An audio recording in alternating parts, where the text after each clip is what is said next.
তাহমিদ ভাই, বৈশ্বিক পরিমণ্ডলে যখন কোনো অস্থিরতার ঘটনা ঘটে তখন দেখা যায় যে জ্বালানির উপর একটা প্রভাব পড়ে। আলটিমেটলি সেই প্রভাবটা আমরা দেখি বিদ্যুতের উপরেও পড়ে।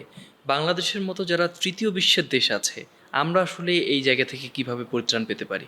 আসলে আমাদের বিদ্যুৎ সেক্টরটা খুবই নির্ভর করে হচ্ছে জীবাশ্ম জ্বালানির উপরে। সেটা গ্যাস হোক, তেল হোক, যেটাই হোক।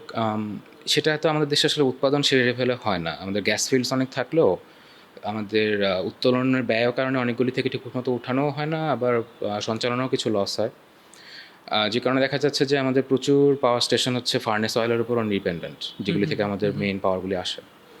সো গ্যাস টারবাইনের জন্য আমাদের গ্যাস ইম্পোর্ট করতে হচ্ছে এলএনজি আকারে, আবার ফার্নেস অয়েলও আমাদেরকে ইম্পোর্ট করতে হচ্ছে। যে কারণে আমাদের আসলে ফোকাস করা উচিত হচ্ছে রিনিউয়েবল এনার্জির দিকে। সেটা স্পেসিফিক এখন উইন্ডো হতে পারে, সেটা সোলারও হতে পারে। আমাদের যেরকম আমরা এখন নিউক্লিয়ারও যাচ্ছি আস্তে আস্তে, বাট নিউক্লিয়ার তো আসলে চাইলেই করে ফেলা যায় না। It takes a lot of time, অনেক রেগুলেশনসেরও ব্যাপার আছে। সেদিক থেকে সবচেয়ে ঝামেলা কম এবং কস্ট এফেক্টিভ সলিউশন আসলে হচ্ছে সোলার। একদমই। আমরা এখন শুরুতে কথা বলছিলাম আমাদের নবায়নযোগ্য জ্বালানি এবং সোলার সিস্টেমের যে সম্ভাবনা রয়েছে সেই বিষয়ে, এবং কথা বলবার জন্য আজকে আমাদের সাথে আছেন এস এম তাহমিদ, যিনি একজন প্রযুক্তি সাংবাদিক। জি, পুনঃদস্ত স্বাগত জানাচ্ছি। ধন্যবাদ। আপনি বলছিলেন যে সোলার সিস্টেমের মাধ্যমে নতুন একটা সম্ভাবনার দিকে যেতে পারি। বাংলাদেশ আসলে কোন স্টেজে আছে? বাংলাদেশ এখনও অনেকটা বলা যায় পাইলট স্টেজেই আছে। একটা সময় ছিল যখন এটা শুধুমাত্র ব্যক্তি পর্যায়েই ছিল, সেটা খুব বেশি দিন আগের কথাও না। এক দেড় দুই দশক আগেও সেটা ব্যক্তি পর্যায়ে ছিল।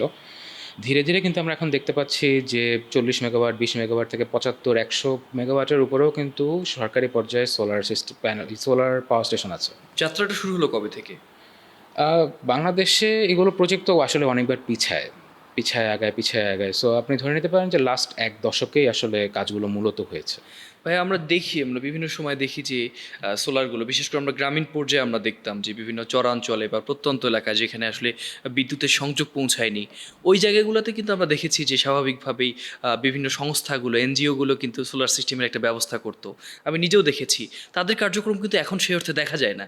এর পেছনে কারণটা কি, বা তারা নিরুৎসাহিত হলো কিভাবে? যখন তারা যে সময়টাতে করেছে সেটা ছিল 2008, 2005, দু হাজার আরও পাঁচের আগে। পর থেকে শুরু হয়েছিল। আরও আগে অ্যাকচুয়ালি 2001-2 এর দিকেও অল্প কিছু প্রোগ্রাম ছিল, কিন্তু সেই সময়তে টেকনোলজি অনেক পিছানো ছিল। সোলার প্যানেল থেকে হয়তো 50 বা 100 ওয়াটের বেশি পাওয়া যেত না রিয়েলিস্টিক্যালি।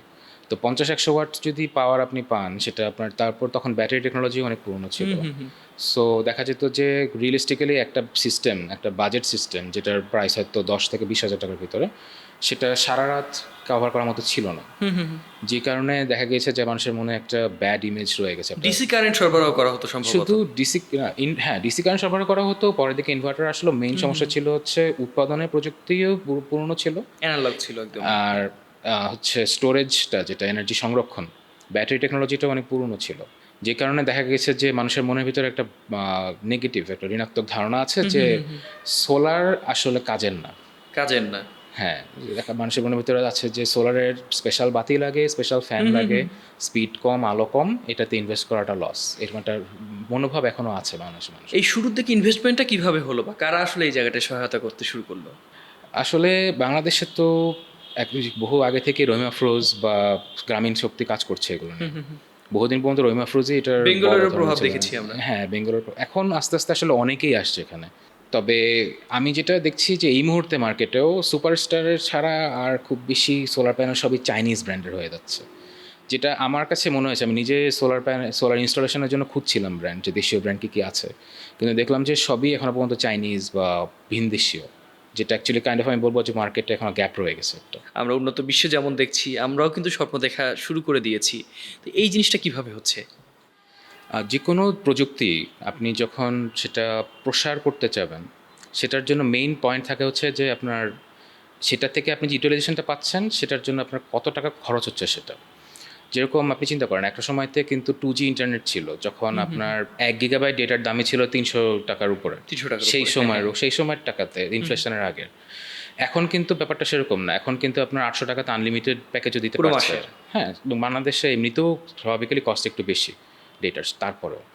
তো এই ব্যাপারটা সোলারের ক্ষেত্রে প্রযোজ্য, যে আপনার যদি দেখা যায় একটা সেট আপের কস্ট যাই হোক, সেখান থেকে আপনার ম্যাক্সিমাম আউটপুট আসছে 200-300 ওয়াট, তাহলে তো আপনার পোষাবে না। মেইন ব্রেক থ্রুটাই ছিল হচ্ছে যে আমরা সোলার মানে আমাদের বিজ্ঞানীরা সোলার প্যানেলের কস্ট পার ওয়াটটা কমায় নিয়ে আসতে পারছেন। এখন দেখা যাচ্ছে যে আপনার ম্যাসিভ লেভেলের সোলার আপনি যদি ফার্ম করতে চান, লাইক 20 কিলোওয়াট বা হাফ মেগাওয়াট, ইভেন ফুল মেগাওয়াট, তার জন্য আপনার আগের মতো আর কস্টিং হচ্ছে না। এটাই ছিল মেইন রিজন এখনকার সোলার প্রসারের।